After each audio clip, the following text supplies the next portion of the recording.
하나님의 말씀 마태복음 24장의 1절부터 14절입니다. 수요일날 한 거에 다 같이 하나님의 말씀을 물 저거 다 시킬까? 봉독합시다. 예수께서 성전에서 나와서 가실 때 제자들이 성전 건물들을 가리켜 보이려고 나오니 대답하여 이르시되 너희가 이 모든 것을 보지 못하느냐? 내가 진실로 너희에게 이르노니 돌 하나도 돌 위에 남지 않고 다 무너뜨려지리라.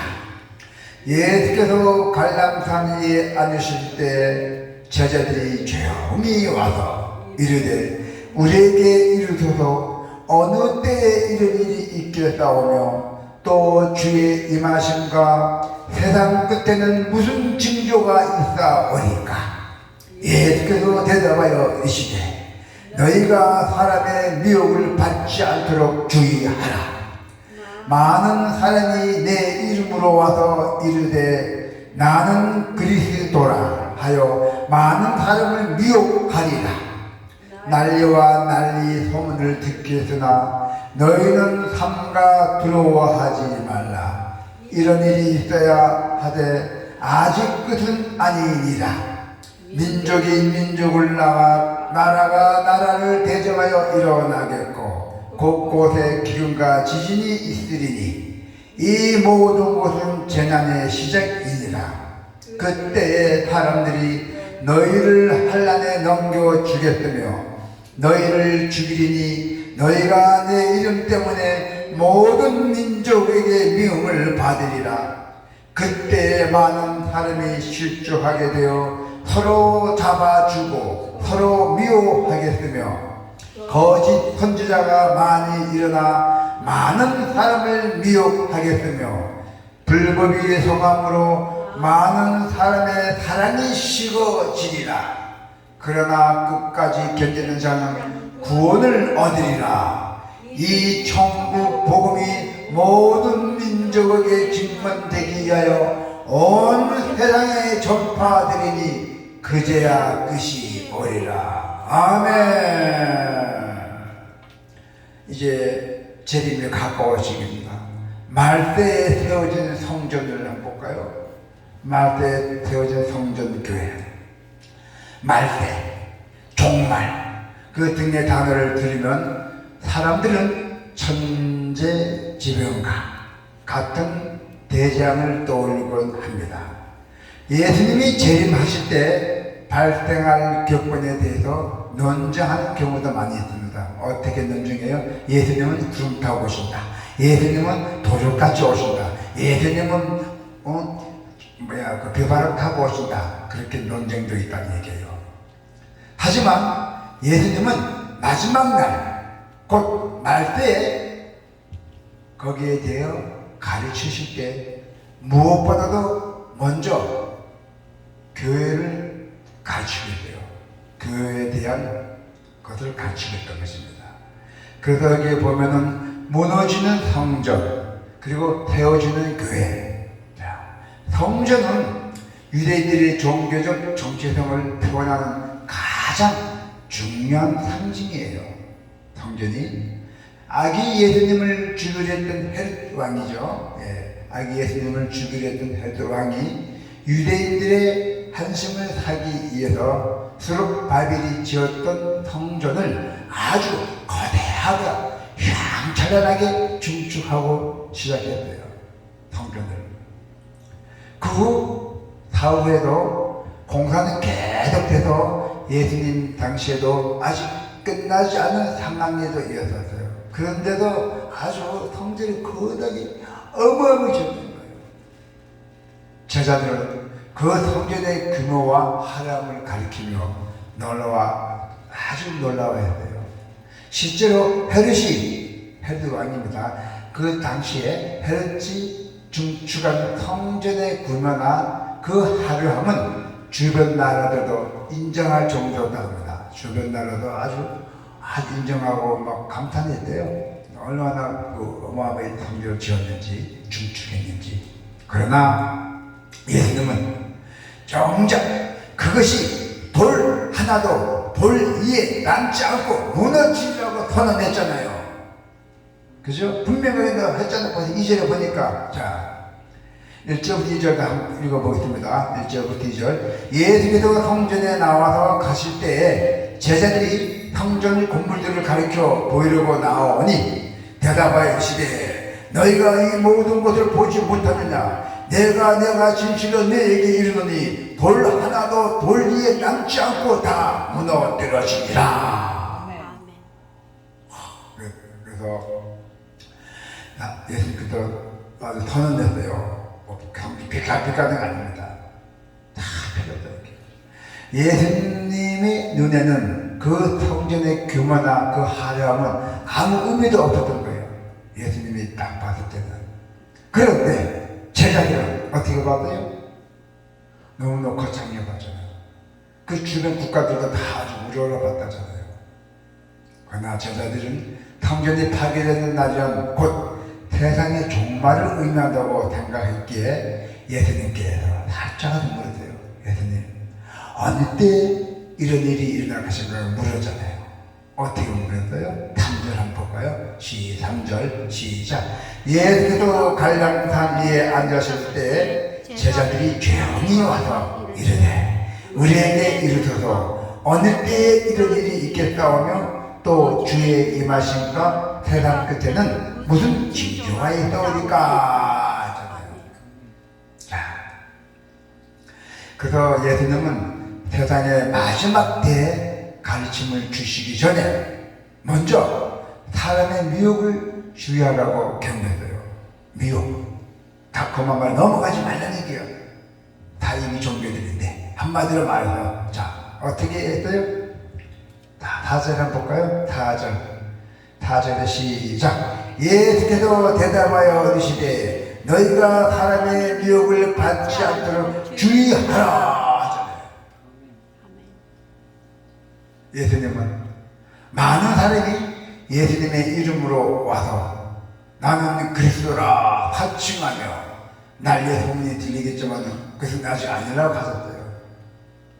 그 당시에도 나는 예수 그리스도라고 사칭하고 다녔던 사람입니다. 그래서 뭐랬어요? 예수님이 미혹에 넘어가지 말랬잖아요. 미혹에. 네. 그래서 제자들은 다 그 당시에 유대인들의 생각처럼 하나님이 성전을 세상 끝까지 지키지 않으신다는 말입니다. 이는 무슨 뜻이냐면 그저 그가 세상에서 당할 재난, 곧 고난의 시작일 뿐 세상의 끝이 아니어야 돼요. 교회는 이제 세상에서 당할 재난, 곧 그리고 고난의 시작이어야 돼요. 세상의 끝이 아니어야 됩니다. 자, 우리 7절부터 8절까지 한번 같이 한번 볼까요? 시작. 민족이 민족을, 나라가 나라를 대적하여 일어나겠고 곳곳에 기근과 지진이 있으리니 이 모든 것은 재난의 시작입니다 하잖아요. 그러면 재난이 시작된다는 게 고난이 된다는 거예요. 그래서 예수님은 돌로 세운 성전이 무너지고 그리고 참된 성전, 곧 그가 세상에서 예수님의 뒤를 따라서 고난을 당할 것을 예언했던 것입니다. 자, 그래서 말대에 교회에서 일어나는 일도 있어요. 말대. 자, 9절부터 14절입니다. 말대는 예수님의 승천 이후부터 이미 시작됐어요. 말대는 제자들 남겨놓고 나는 너희들 예배하라 나 초소에 올라가노라. 예수님이 이제 하늘로 올라가면서 내가 너희들을 초소를 이제 만드느라 올라간다 했어요. 그래서 말대는 예수님이 등장 이후부터 시작되었고 그리고 말대는 복음을 전파하는 제자들과 그것을 미워하는 세상의 영적 전쟁이 끊이지 않고 있다는 것이에요. 자, 9절부터 14절 한번 읽어볼까요? 9절 시작.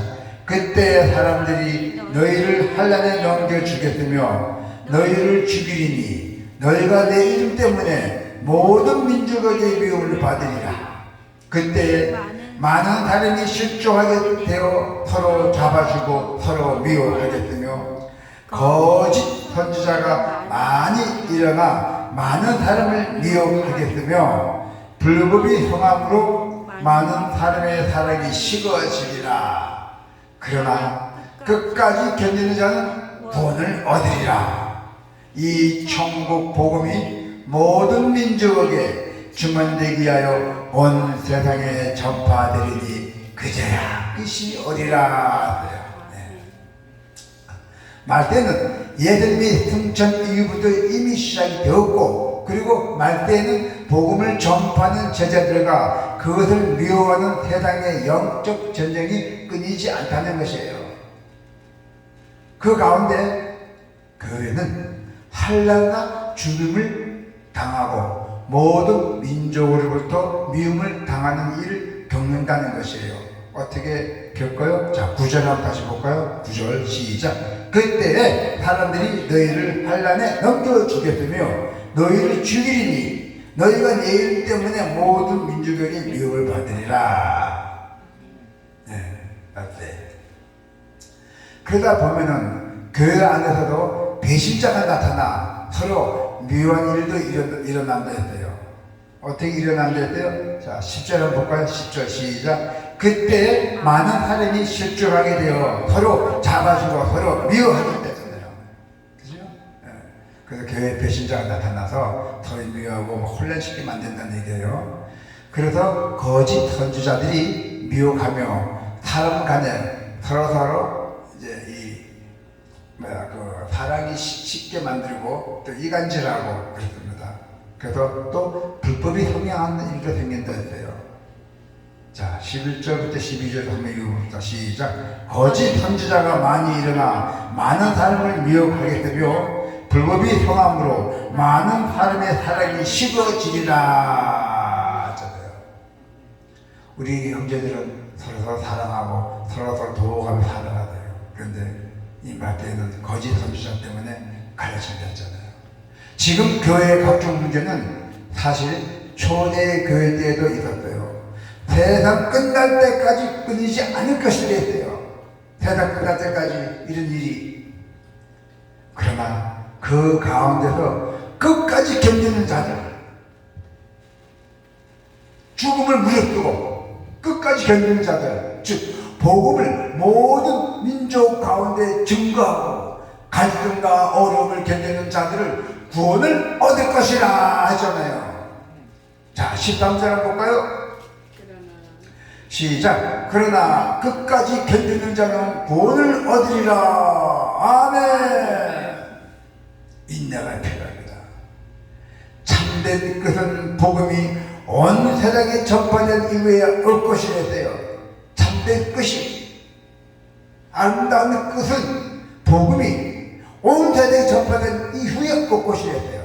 14절 한번 읽어봅시다. 14절, 자, 어떻게 됐죠? 14절 시작. 이 천국 복음이 모든 민족에게 증언되기 위하여 온 세상에 전파되리니 그제야 끝이 오리라. 할렐루야. 자, 이는 세상과 교회의 갈등이 결국 교회의 승리로 끝나는 날, 그때가 바로 세상의 끝이라는 말씀입니다. 아멘.